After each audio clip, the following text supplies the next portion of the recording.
बच्चों, how are you? बच्चों, आज हम कठपुतली पाठ के प्रश्नोत्तर करेंगे। इन प्रश्नों के उत्तर आपको अपनी कॉपी में लिखना है। सबसे पहले कविता से का प्रश्न है, कठपुतली को गुस्सा क्यों आया? जो प्रश्न आपके लिए महत्वपूर्ण है, इंपॉर्टेंट है और जिन प्रश्नों को करना आवश्यक है, वही प्रश्न यहाँ दिए गए हैं। उन्हीं प्रश्नों को आपको अपनी कॉपी में लिखना है। कठपुतली को गुस्सा इसलिए आया क्योंकि उसे सदैव दूसरों के इशारों पर नाचना पड़ता है और वह लंबे अरसे से धागे से बंधी है। लंबे अरसे से अर्थात बहुत लंबे समय से वह अपने पांवों पर खड़ी होकर आत्मनिर्भर बनना चाहती है। धागे में बंधना उसे पराधीनता लगता है, इसीलिए उसे गुस्सा आता है। उसे गुस्सा क्यों आता है? पहले पद्यांश में इसके बारे में बताया गया है कि उसे दूसरों के इशारों पर नाचना अच्छा नहीं लगता है और बहुत काफी लंबे समय से वह धागे से बंधी हुई है। वह अपने पैरों पर खड़े होकर नाचना चाहती है, अर्थात आत्मनिर्भर बनना चाहती है, सेल्फ डिपेंड बनना चाहती है। धागे में बंधना उसे गुलामी लगता है, पराधीनता अर्थात गुलामी, इसलिए उसे गुस्सा आता है। दूसरा प्रश्न है बच्चों, कठपुतली को अपने पांवों पर खड़ी होने की इच्छा है, लेकिन वह क्यों नहीं खड़ी होती? आईएमपी लिखा है इसके आगे, मतलब इंपॉर्टेंट क्वेश्चन है काफी। उत्तर, कठपुतली स्वतंत्र होकर अपने पांवों पर खड़ी होना चाहती है, लेकिन खड़ी नहीं होती, क्योंकि जब उस पर सभी कठपुतलियों की स्वतंत्रता की जिम्मेदारी आती है तो वह डर जाती है। उसे ऐसा लगता है कि कहीं उसका उठाया गया कदम सबको मुश्किल में न डाल दे। कि पहले तो वह अपने पैरों पर खड़ी होने की इच्छा करती है, लेकिन खड़ी नहीं होती, क्योंकि जब सारी कठपुतलियां उसके समर्थन में आगे आ जाती हैं कि हाँ हम भी स्वतंत्र होना चाहते हैं, जब सबकी स्वतंत्रता की जिम्मेदारी उस पर आ जाती है तो वह डर सी जाती है कि कहीं ऐसा ना हो कि उसने जो कदम, वह जो सोच रही है स्वतंत्रता के लिए, आजादी के लिए, वो सबको मुश्किल में न डाल दे। तो ये सोचकर वह डर जाती है, इसलिए वह अपने पैरों पर खड़ी नहीं होती। तीसरा प्रश्न है, पहली कठपुतली की बात दूसरी कठपुतलियों को क्यों अच्छी लगी? इसका उत्तर बच्चों, पहली कठपुतली की बात दूसरी कठपुतलियों को बहुत अच्छी लगी, क्योंकि वे भी स्वतंत्र होना चाहती थी, आजाद होना चाहती थी और अपने पांव पर खड़ी होना चाहती थी, अपनी मन मर्जी के अनुसार चलना चाहती थी। पराधीन रहना किसी को पसंद नहीं, गुलामी में रहना किसी को पसंद ही नहीं है। यही कारण है कि वह पहली कठपुतली की बात से सहमत थी। पहली कठपुतली की बात दूसरी कठपुतलियों को इसीलिए अच्छी लगती है क्योंकि वे सभी भी अपने पैरों पर खड़ी होना चाहती थी, अपनी मनमर्जी के अनुसार चलना चाहती थी, वे भी गुलामी में नहीं रहना चाहती थी, इसलिए वे पहली कठपुतली की बात का समर्थन कर रही थी, उनकी बात से सहमत थी। दूसरा अगला प्रश्न है इसका, प्रश्न 4, पहली कठपुतली ने स्वयं कहा कि ये धागे क्यों है मेरे पीछे आगे, इन्हें तोड़ दो, मुझे मेरे पांवों पर छोड़ दो। तो फिर वह चिंतित क्यों हुई? ये कैसी इच्छा मेरे मन में जगी? नीचे दिए गए वाक्यों की सहायता से अपने विचार व्यक्त कीजिए। उसे दूसरी कठपुतलियों की जिम्मेदारी महसूस होने लगी, उसे शीघ्र स्वतंत्र होने की चिंता होने लगी। वह स्वतंत्रता की इच्छा को साकार करने और स्वतंत्रता को हमेशा बनाए रखने के उपाय सोचने लगी। वह डर गई क्योंकि उसकी उम्र कम थी। तो यहाँ जो वाक्य दिए गए हैं उनके आधार पर आपको, उनकी सहायता से आपको अपने विचार यहाँ पर व्यक्त करना है कि वह चिंतित क्यों हुई।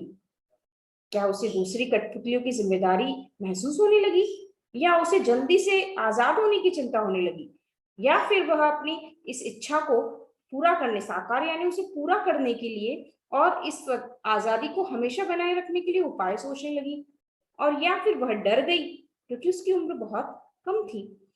तो इसका एक उदाहरण के रूप में उत्तर यहाँ पर इस प्रकार होगा।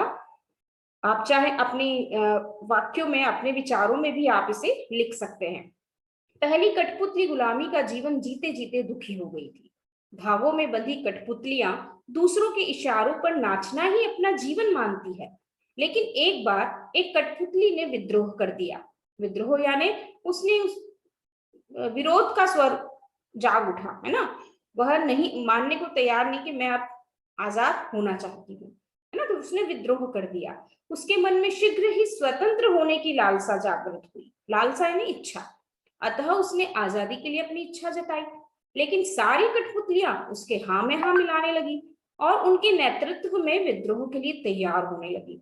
लेकिन जब उसे अपने ऊपर दूसरी कठपुतलियों की जिम्मेदारी का एहसास हुआ तो वह डर गई। उसे ऐसा लगने लगा कि न जाने स्वतंत्रता का जीवन भी कैसा होगा।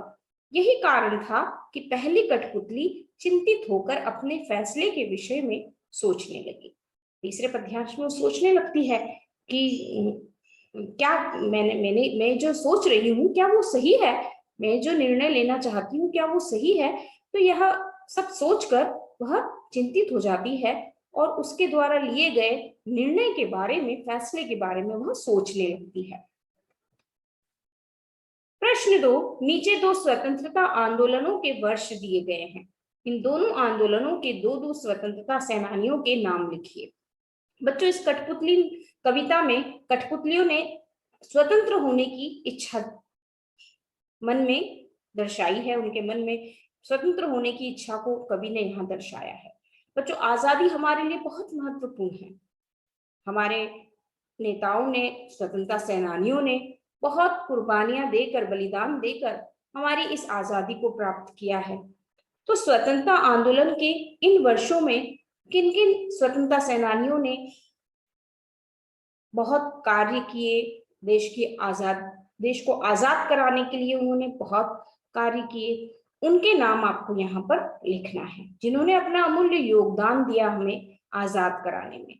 तो यहाँ ये नाम सन 1857, सन 1942, इन दोनों सनों में जो स्वतंत्रता सेनानी थे उनके नाम आपको यहाँ लिखना है।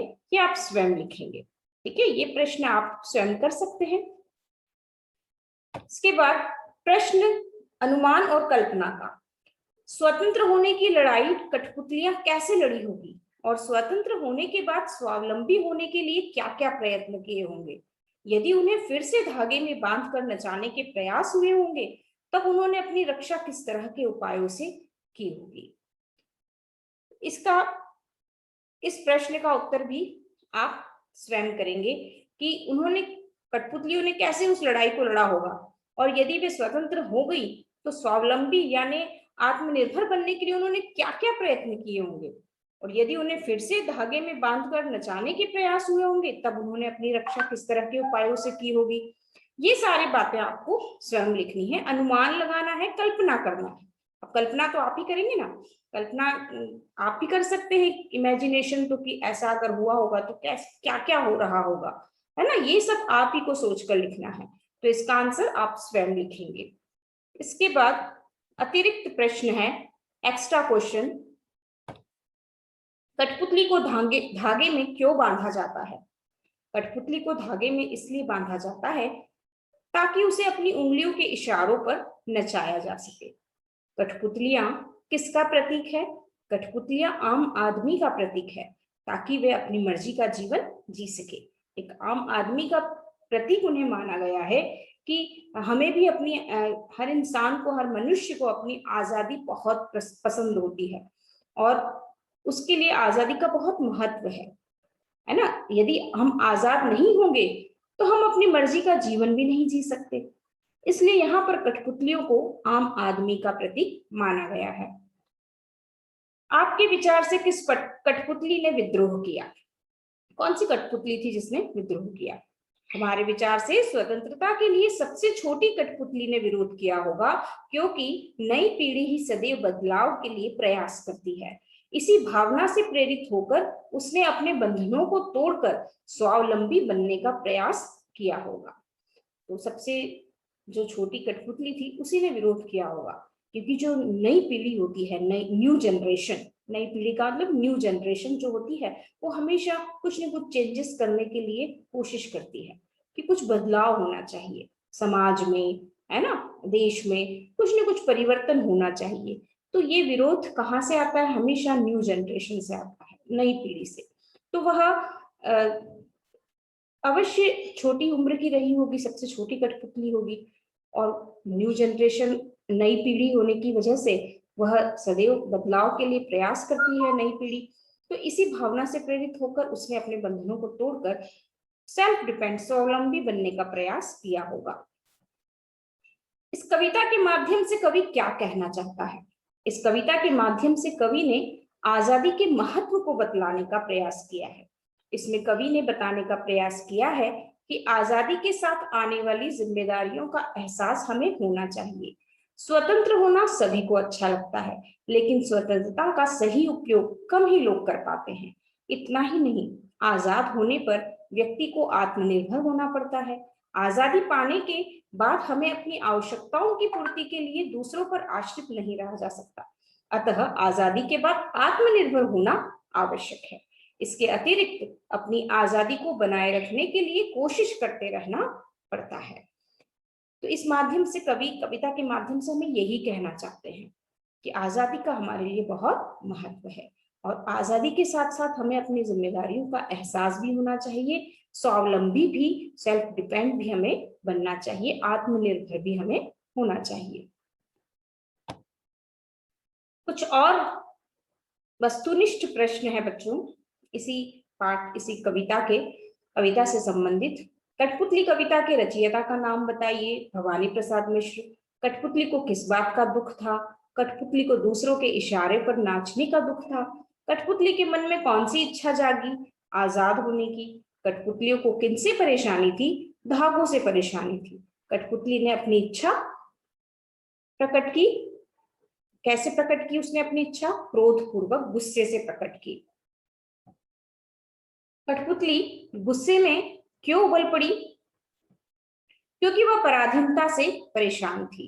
पांवों को छोड़ देने का अर्थ क्या है? स्वतंत्र कर देना। कठपुतली को धागे में क्यों बांधा जाता है? कठपुतली को धागे में इसलिए बांधा जाता है ताकि उसे अपनी उंगलियों के इशारों पर नचाया जा सके। कठपुतलियां किसका प्रतीक है? आम आदमी का प्रतीक है, ताकि वे अपनी मर्जी का जीवन जी सके।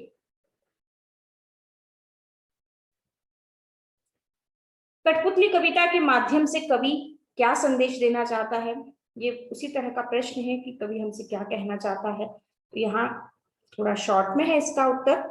आप चाहें तो कोई भी एक उत्तर लिख सकते हैं, कोई भी एक प्रश्न कर सकते हैं। कठपुतली कविता के माध्यम से कवि संदेश देना चाहता है, आजादी का हमारे जीवन में महत्वपूर्ण स्थान है। पराधीनता व्यक्ति को व्यथित कर देती है। पराधीनता यानी गुलामी व्यक्ति को व्यथित यानी बेचैन कर देती है। हम गुलामी में नहीं रह सकते, कैदी बनकर हम नहीं रह सकते। अतः स्वतंत्र होना और उस स्वतंत्रता को बनाए रखना ये बहुत जरूरी है, चाहे ये कितना ही कठिन क्यों ना हो। ये प्रश्न हो चुका है। तो ये सारे प्रश्नों के उत्तर आपको अपनी कॉपी में लिखना है बच्चों। इसके अतिरिक्त और भी जो प्रश्न होंगे वो मैं आपको बताऊंगी। इतने प्रश्नों को आप अपनी कॉपी में लिखेंगे।